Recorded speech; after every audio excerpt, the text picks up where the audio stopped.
माँ शारदा को प्रणाम करती हूँ, मंच को नमन करती हूँ और आपकी गरिमामय उपस्थिति को प्रणाम करती हूँ। बहुत अच्छा सुन रहे हैं आप लोग, मैं बहुत बहुत बधाई देना चाहती हूँ। बहुत अच्छा कवि सम्मेलन चल रहा है, लेकिन मेरी एक शिकायत है कि पीछे कुछ लोग अभी भी ऐसे बैठे हैं जैसे गमले रखे हुए हैं। कुल 150 लोग ऐसे हैं जिनसे प्रतिक्रिया आ रही है, तो थोड़ा सा अपने सुमड़ेपन से बाहर आने की कोशिश कीजिए, ऐसा मेरा अनुरोध है आपसे। बहुत बढ़िया। हाँ, आप तो रामलाल जी बहुत बढ़िया श्रोता है, मैं जानती हूँ आपको। और क्या है, कुछ लोग बिल्कुल उस वार्ड क्रमांक 13 में लाइट के नीचे बैठे हैं और ऐसा लग रहा है जैसे उनके सर पे चांद चमक रहा हो।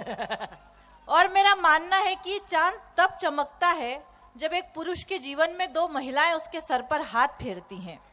अच्छा। एक उसकी माँ और एक उसकी पत्नी। जब माँ हाथ फेरती है तो बाल बढ़ते हैं। अच्छा। और जब पत्नी हाथ फेरती है तो ऐसी हालत हो जाती है। अच्छा, यहाँ कई लोग ऐसे भी बैठे हैं जिनको देखकर लगता है जैसे पूरे मोहल्ले की महिलाओं ने हाथ फेर रखा हो। मैं उन्हें विशेष प्रणाम करती हूँ। देखिए, बहुत अच्छा मंच सजा हुआ है, बहुत बढ़िया कवित्री बैठी हैं। राशि जी बहुत अच्छा कविता पाठ करती हैं, बहुत भद्र महिला है। एक दृश्य से जोड़ना चाहती हूँ, आनंद लीजिएगा। हाँ। इंदौर बस स्टैंड पर एक बस खड़ी, बस में एक बूढ़ी काकी चढ़ी, किसी ने जगह नहीं दी, किसी ने सामान रख दिया, कोई फैल कर बैठ गया। काकी परेशान होती रही, तो 10 मिनट तक जब काकी को किसी ने जगह नहीं दी तो ड्राइवर को दया आई। ड्राइवर ने कहा कि आजा काकी, बोनट पर बैठ जा। काकी को बोनट पर बिठा दिया। अब बस चली और बस में हमारी राशि जी चढ़ी। अब दृश्य परिवर्तित हो गया, किसी ने सामान हटा दिया, किसी ने कहा मैडम आइए इधर बैठ जाइए, किसी ने कहा मैडम इधर बैठ जाइए। लेकिन राशि जी भद्र महिला, इन्होंने मना कर दिया कि मैं खड़े खड़े यात्रा कर लूंगी पर किसी के पास नहीं बैठूंगी। लेकिन देखिए साहब, गुस्सा कैसे उबाल खाता है। जब 10 मिनट तक ये सारा दृश्य बूढ़ी काकी देखती रही तो अब की बार बूढ़ी काकी के अंदर का उबाल फूटा और काकी जोर से चिल्लाई, बैठ जा बेटी बैठ जा, 20-30 साल बाद तुझे भी बोनट पे ही बैठना है। इधर से पूछ रहे हैं कि प्रेरणा जी आपके कितने साल बाकी हैं? आप मेरे साल की चिंता मत कीजिए और अपने चेचिस का ध्यान रखिए। कह रहे हैं मैं वीर रस की बात नहीं करता, इस लायक मेरा चेचिस नहीं है। मेरा मानना है कि जब सबको दिखाई दे रहा है कि चेचिस किसी लायक नहीं है तो कहने की क्या आवश्यकता। अच्छा, भुगत तो वो रही है जो घर बैठी है कि चेचिस किसी भी लायक नहीं है। मुझे याद आता है कि अतुल ज्वाला एक बार पत्नी को लेकर मेले में गए, खो गए तो पत्नी ने सहेली से कहा कि पति खो गया है, रिपोर्ट लिखनी है। इनकी पत्नी सहेली को लेकर थानेदार साहब के पास पहुंची कि पति खो गया, रिपोर्ट लिखनी है। थानेदार साहब ने कहा कि हुलिया वुलिया बता दो तो पति को ढूंढने में आसानी हो। अब इनकी पत्नी जो हुलिया बता रही है वो सुनना और इस चेचिस को एक बार फिर गौर से देखना। इनकी पत्नी हुलिया बता रही है कि 6 फुट हाइट, कलर एकदम वाइट, चले तो ऐसे जैसे ऋतिक रोशन, जेब में ढेर सारे क्रेडिट कार्ड, गले में सोने की चेन।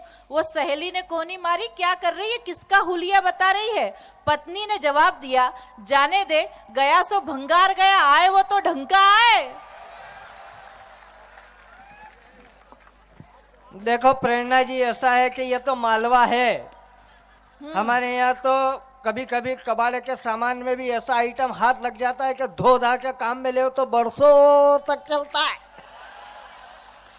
क्या कर रहे हो, इनको देखकर तो यही लगता है कि इनके यहाँ यही हो रहा है।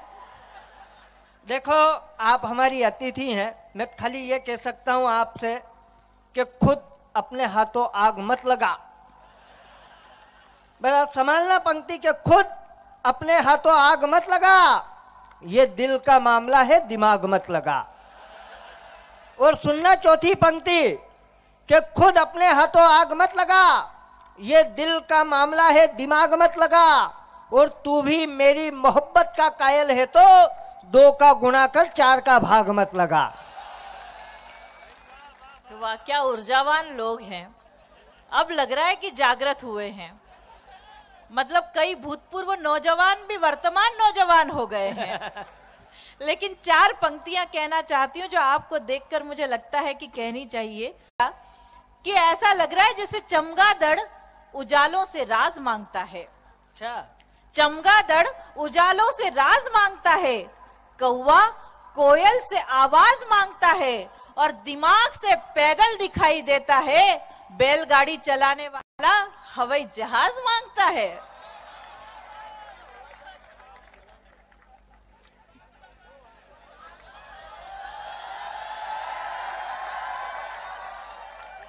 तुम क्या मेरी कब्र खुदवाने पे ही तुले हुए हो? ये कह रही है बैलगाड़ी चलाने वाला हवाई जहाज मांगता है।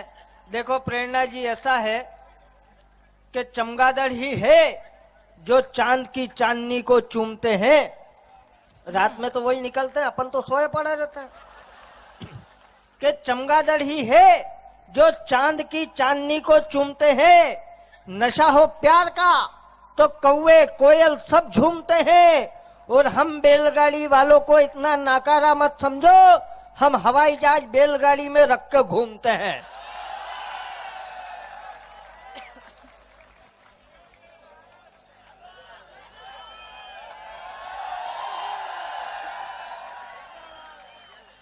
बढ़िया। अब आप चाहते हो कि मैं चुकाया करूं, तो ऐसे थोड़ी काम चलेगा। दोनों हाथ ऊपर उठाकर तालियां बजाकर बताओ। और सुनना, एक बार फिर कहती हूँ कि ये चीज को देखकर कैसा लग रहा है।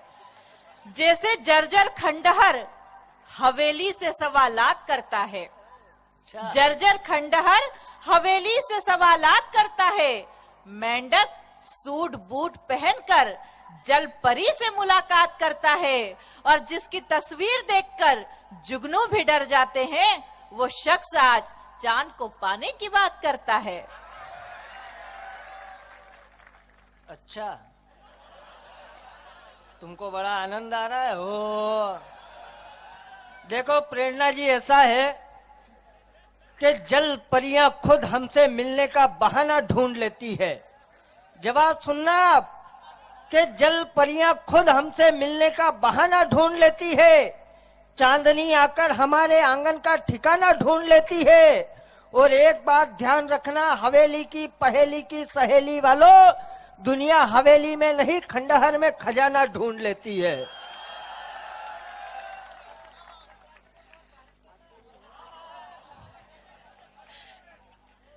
दे दूं जवाब? तो आइए इस बात को यहीं खत्म करते हैं और अंतिम 4 पंक्तियां निवेदन करती हूं। सुनिएगा कि मुझे तुम्हारा प्यार भी स्वीकार है। भाई इसको ही चौथी समझ लो। 3 और सुन लो तो चौथी समझ में आ जाएगी।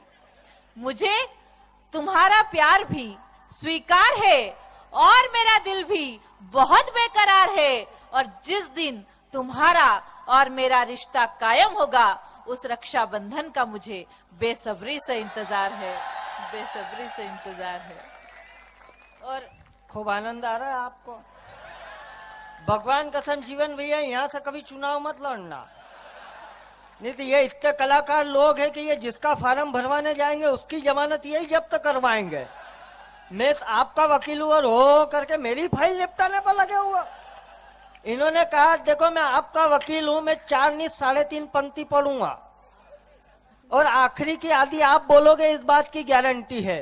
लेकिन अगर जवाब अब भारी हुआ हो और मजा आए तो दोनों हाथ ऊपर उठाकर ताली वो बजाना जो अभी तक नहीं बजी हो। कि प्रेरणा तुम हो बांसुरी अदरों की, मैं अल्ट्रासाउंड बैंड हूं। कि प्रेरणा तुम हो बांसुरी अदरों की, मैं अल्ट्रासाउंड बैंड हूं। तुम हो धर्म पत्नी किसी की, मैं भी एक हस्बैंड हूं। और सरे महफिल सबको सुनाने से क्या फायदा, तुम भी सेकंड हैंड हो।